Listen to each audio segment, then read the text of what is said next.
last lesson, we dealt with the pioneering effort of the author of the Halachot Gedolot, a 7th century personality referred to by his abbreviations Bet He Gimel Bal Halachot Gedolot, Behag, in a pioneering effort to organize the material found in the various works of the Talmud, trying to figure out what indeed would be the listing, the absolute listing of the 613 commandments. We discovered that according to Behag, he included several of the very clearly rabbinic add-ons to the commandments of the Torah, and he incorporated them as part of the 613. The examples I gave were the lighting of Hanukkah candles and the reading of the Megillah on Purim. 500 years after Behag, Rambam, Maimonides, challenges this entire notion and says, based on the Talmudic saying that we studied in the past lesson, that the word Torah, tziva lanu Moshe, Moshe taught us Torah, Torah being Taf Vav Reish He, numerical equivalent 611, adding on 2 more commandments that the nation of Israel heard directly from God at Sinai. So we have 611 that were taught to us by Moshe, and 2 were taught to us directly from God. We have now 613. And according to Rambam, this statement in the Talmud is definitive and absolute, and hence the concept of Taryag 613 is from Sinai. And therefore, he has to reorganize the material as he challenges the pioneering effort of the Behag 500 years before his time. And what Rambam does is he authors a book. And the book is called Sefer HaMitzvot, the Book of Commandments. Nothing particular spectacular about the title. But what's interesting is the book is divided into 3 sections. The first is 14 different essays on the rules and regulations, the policy. Why would a particular verse in the Torah spell out a commandment? Why would a verse in the Torah not spell out a commandment, but simply be part of the biblical narrative? The Rambam uses all kinds of Talmudic sources, Midrashic sources, to back up his claim that a particular verse is a commandment, and so on. And then he goes on to give us 2 listings. The listing of all the positive commandments from number 1 until 248, and then another parallel list of the negative commandments from 1 until 365. It becomes very clear that there's a tremendous amount of logic in the particular order of both the 1 until 248 and 1 until 365. We pick this up in a particular responsum of Maimonides, where he was once asked, how come a particular commandment that relates to the sabbatical year is found in number 134, and another detail of the sabbatical year is found somewhat later on in 141. Now, Rambam could have answered that questioner, there's no big deal here. The order doesn't really say anything important or significant. But Rambam does not say that. Rambam tells us that I gave a lot of thought to the particular order and goes on to explain to the questioner why that first commandment of the sabbatical year was listed in his listing as 134 and the next one was 141, even though it also had to do with the sabbatical year. We have a very, very interesting book that was written several years ago by a math professor at the Ben Gurion University, Rabbi Professor Abraham Feintuch, and it's called Pikudei Yesharim. In this book, Rabbi Feintuch takes the book of mitzvot of the Rambam and demonstrates that within the listing of the positive commandments on one side and the listing of the negative commandments on the other, there is actually a built-in 14 units in each of those listings. Built in, which means although the Rambam Maimonides does not underline or does not tell us this is the end of a particular section or unit, it can be figured out. And figuring it out has to do with understanding the rationale for the commandment, the ta'am, the reason for the commandment. And what the Rambam does is he offers us 14 different units of commandments that conform to some large idea that has to do with the rationale for commandments. So here you have a book that begins with an introductory section of 14 sections that give us the rule of regulations of the book, and then 2 subsequent sections, one giving us from number 1 until 248 the positive commandments, broken up into 14 units, and then the parallel listing of the 1 until 365 negative commandments, also broken up into 14 units, each representing units of mitzvah, commandment, understanding, and rationale. The number 14 should ring a bell here, because we know that the primary work that the Rambam ultimately authors comes after the writing of the Book of Commandments, the Mishnah Torah, which sometimes is affectionately known as the Yad Chazakah, where the word Yud Daled Yad has the numerical equivalent of 14. The Mishnah Torah is broken down into precisely 14 books. Somehow, the Rambam loved that number 14, and it factors in many, many of his works.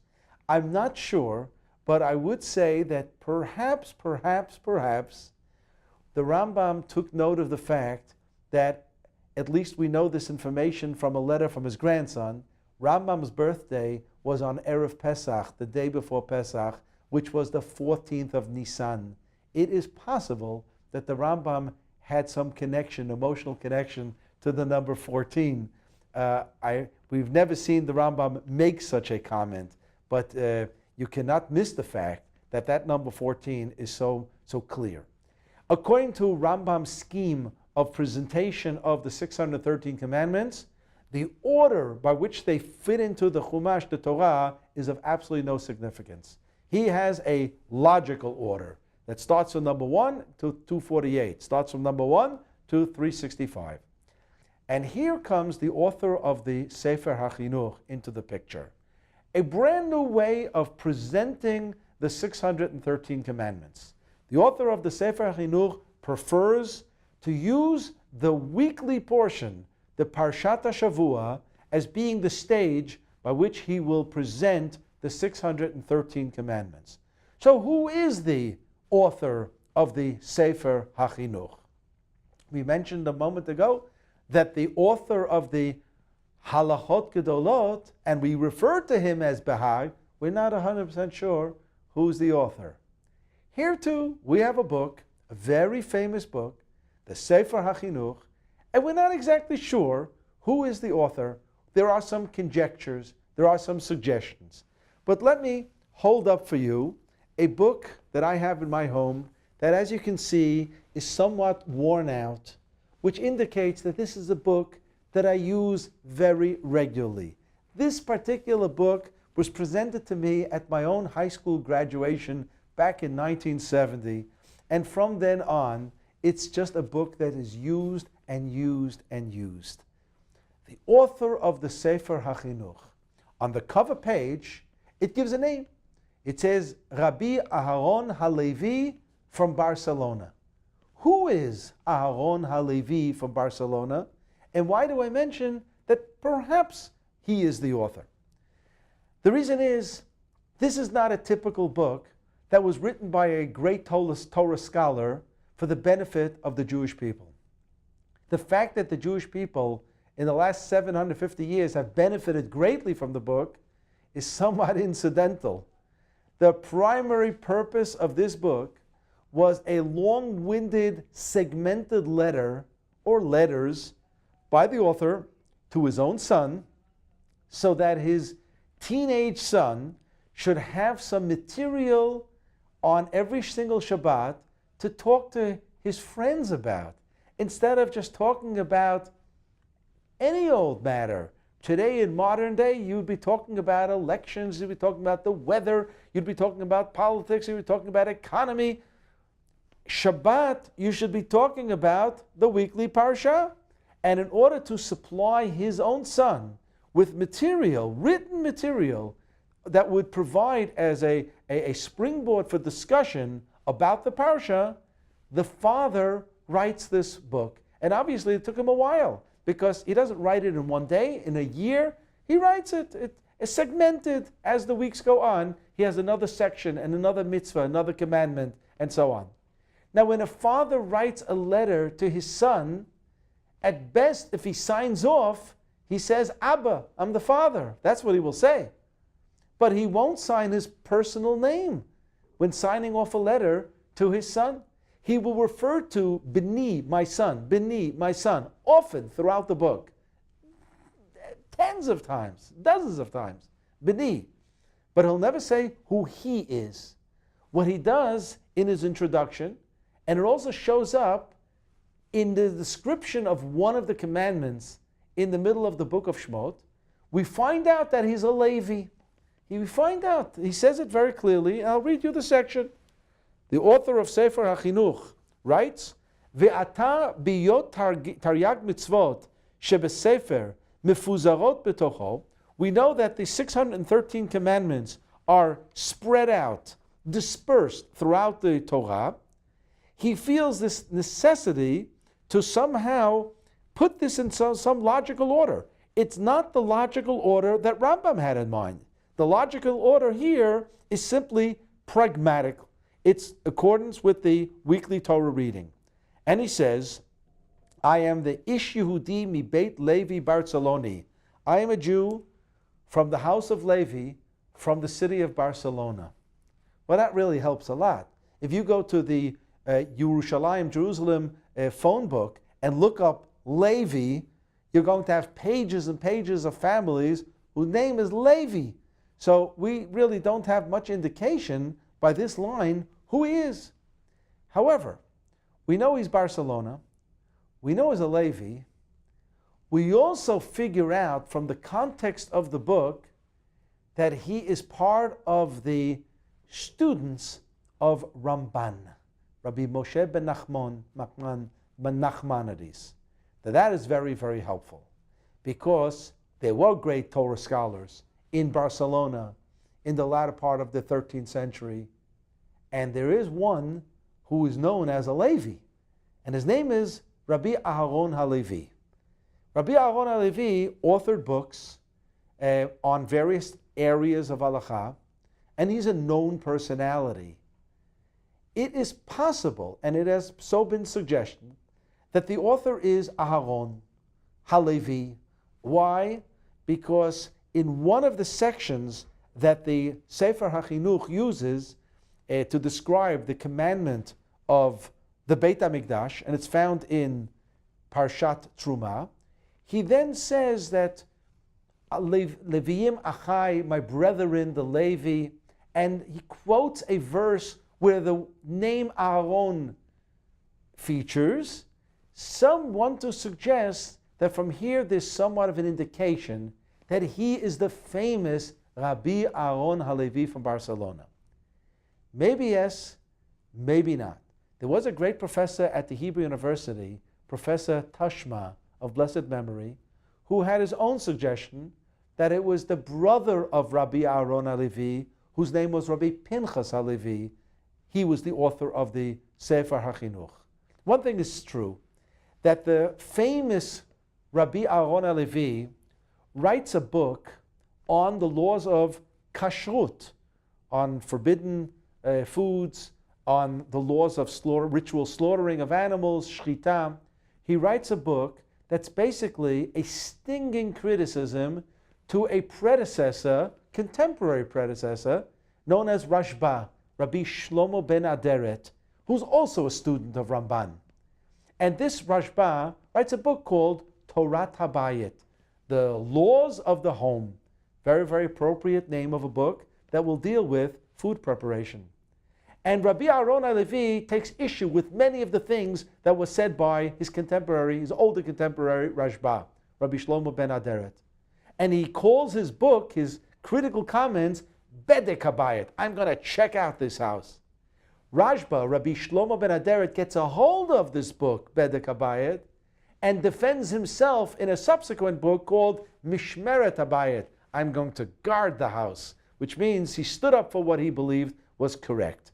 Now, in this book, Bedek HaBayit, that Rabbi Aharon Halevi writes, he writes with very stinging comments.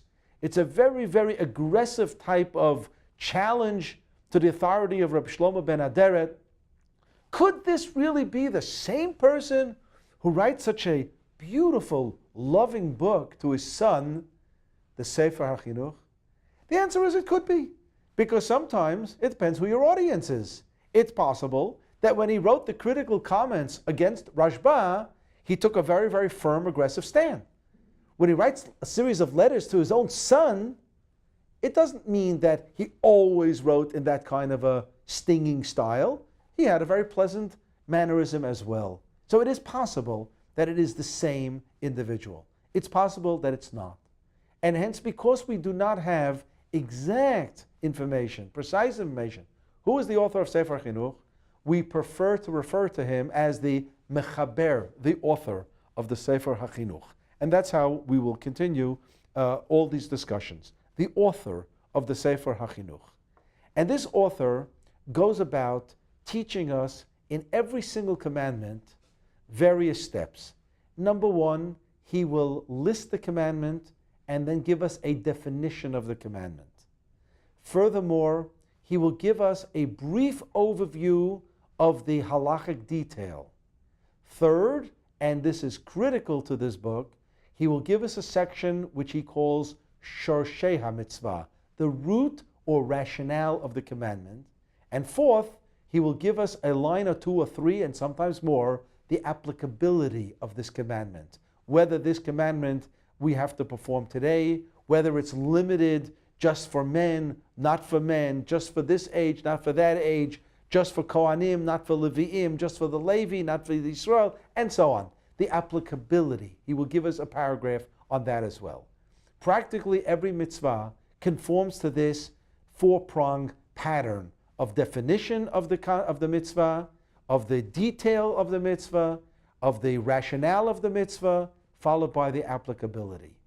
Knowing again that he is within the orbit of Ramban, it would always be useful to take a peek at what Ramban said about any particular mitzvah and contrast it with the words of Sefer Chinuch. What's startling is that the author of the Sefer Chinuch, in spite of being in the orbit of Ramban, in spite of the fact that he is keenly aware of the fact that his own teacher challenges Rambam on many, many, many commandments, the author of Sefer Chinuch adopts the policy of presenting the commandments in accordance with the list of Rambam Maimonides.